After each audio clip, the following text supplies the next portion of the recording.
ઈંડા માંસ ખાવાથી પંચેન્દ્રિય જીવોની હત્યાનું પાપ લાગે છે, એટલે સર્વ શાકાહારીઓએ તેનો અવશ્ય ત્યાગ કરવો જોઈએ. આ ચીજોમાં પ્રાણીજ તત્વો હોવાની સંભાવના છે. આઈસ્ક્રીમ, ટૂથપેસ્ટ, બજારના બિસ્કિટ, કેક, પીપરમીન્ટ ચોકલેટ વિગેરે. માંસ, ઈંડાનો રસ, હાડકામાંથી બનેલો જિલેટીન પાવડર હોવાની સંભાવના છે.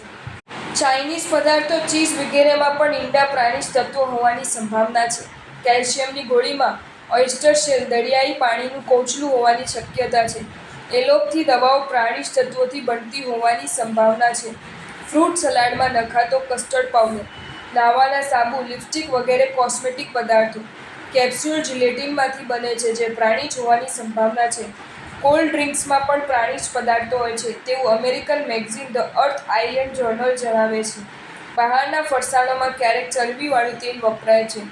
શાકાહારી હોટલમાં પીરસાતી નાન, કુલચા, રૂમાલ રોટીમાં ઈંડાના રસવાળો તૈયાર લોટ વપરાય છે.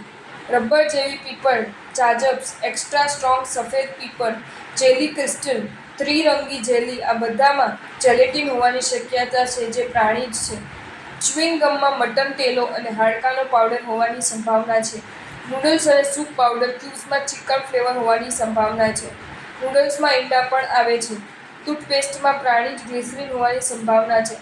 ટૂથપેસ્ટમાં આવતું ક્લોરાઇડ જીવલેણ પદાર્થ છે. પશુ પક્ષીના આકારની પીપર બિસ્કિટ ખાવાથી પણ માંસાહારનું પાપ લાગે છે. ચાઇનીઝ ફૂડમાં આજીનો મોટો વપરાય છે, જેમાં પ્રાણીજ તત્વો હોવાની સંભાવના છે. કોઈપણ પેક્ડ ફૂડની ઉપર તેમાં નાખેલી ચીજોનું લિસ્ટ હોય છે, તે જોયા વિના વાપરવાથી ઈંડાવાળી નૂડલ્સ કે કાંદાવાળી પેપી વપરાઈ જવાના અનુભવ ઘણાને થાય છે.